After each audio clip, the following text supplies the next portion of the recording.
Assalamualaikum warahmatullahi wabarakatuh. Alhamdulillahi wa kafa. Wassalatu wassalamu ala rasulillahil mustafa wa ala alihi wa sahbihi wa ba'd wafa. Amma ba'd. Fa ya ibadallah, usi nafsi wa iyyakum bi taqwallahi faqad faza al-muttaqun.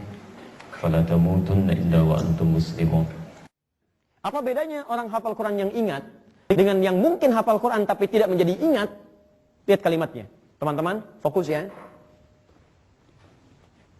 Quran surah ke-35 ayat 32, posisi paling kiri sebelah atas.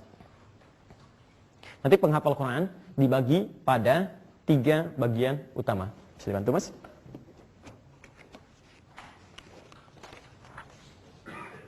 Lihat kalimatnya. Wa minhum zalimun li nafsi, satu zalim.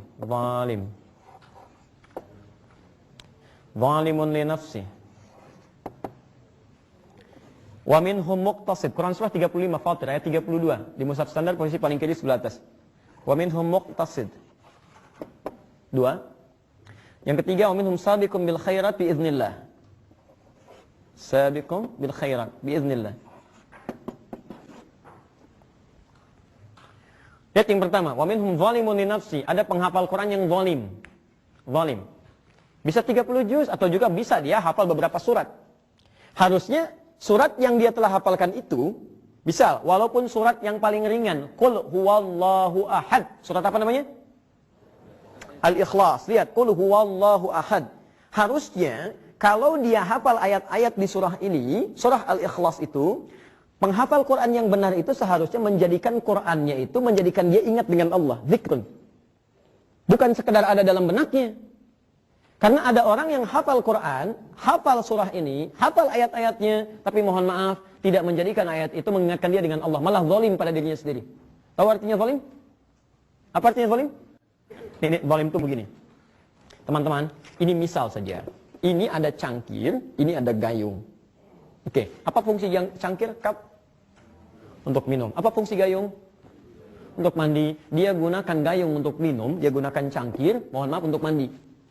Itu zalim. Zalim itu menempatkan sesuatu bukan pada tempatnya. Wad'u kulli syai'in laysa fi makani. Menempatkan sesuatu bukan pada tempatnya. Ayat Quran ketika dia hafalkan tempatnya di sini, tapi dia gunakan pada yang lain. Orang yang bisa menghafal surah Al-Ikhlas, Qul huwallahu ahad, tidak akan pernah mengatakan di lisannya semua agama itu sama. Menuju pada Tuhan yang sama.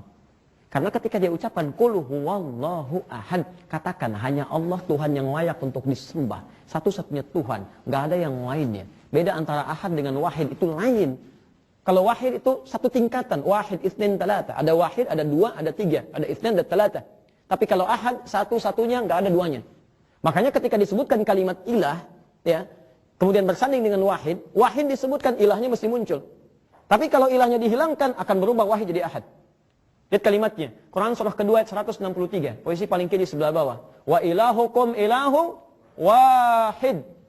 Ya, jadi ketika menyebutkan kalimat wahid, sebelumnya ada ilahnya. Tapi ketika dihilangkan kata ilahnya, wahidnya nggak bisa berdiri sendiri. Ahad. Qul huwallahu ahad. Jadi ketika Anda mengatakan Allah cuma satu, yang esa, nggak ada yang lain yang layak disembah, bahkan lam yalid wa lam yulad, Allah punya sifat tidak beranak, tidak diperanakan, mustahil kemudian ditetapkan bahwa ada kepercayaan yang Tuhannya punya anak dan sebagainya, ya, dan dia hafal ayat itu, mustahil.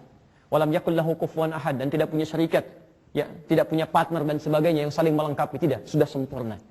Jadi kalau ada orang hafal qul huwallahu ahad, cuman qul huwallahu ahad saja, nggak sampai 30 juz. Qul huwallahu ahad. Dia hafal kalimat itu, tapi masih bisa mengatakan di lisannya, semua agama itu sama, menuju pada Tuhan yang sama, semuanya berpeluang jadi orang baik. Demi Allah saya katakan, dia orang zalim. Baik, terima kasih. Mohon maafkan saya kalau ada yang benar itu dari Allah dan Rasulnya. Kalau ada kesalahan itu pasti mutlak dari saya. Tolong tunjukkan kepada saya untuk saya koreksi, dan saya berbesar hati insya Allah. Berbesar hati untuk bisa menerangkan bahwa ini salah, tolong tinggalkan. Jika memang itu salah. Tapi jika pun saya benar, saya nggak paksa Anda untuk ikuti saya. Silahkan Anda pilih ustadz terbaik yang bisa bimbing Anda pada kebaikan. Tinggalkan pendapat saya yang keliru, ambil pendapat ustadz yang lebih baik. Subhanakallahumma bihamdika asyhadu an la ilaha illa anta astaghfiruka wa atubu ilaik. Wa akhiru da'wana alhamdulillahi rabbil alamin. Wa lafu minkum. Assalamualaikum warahmatullahi wabarakatuh.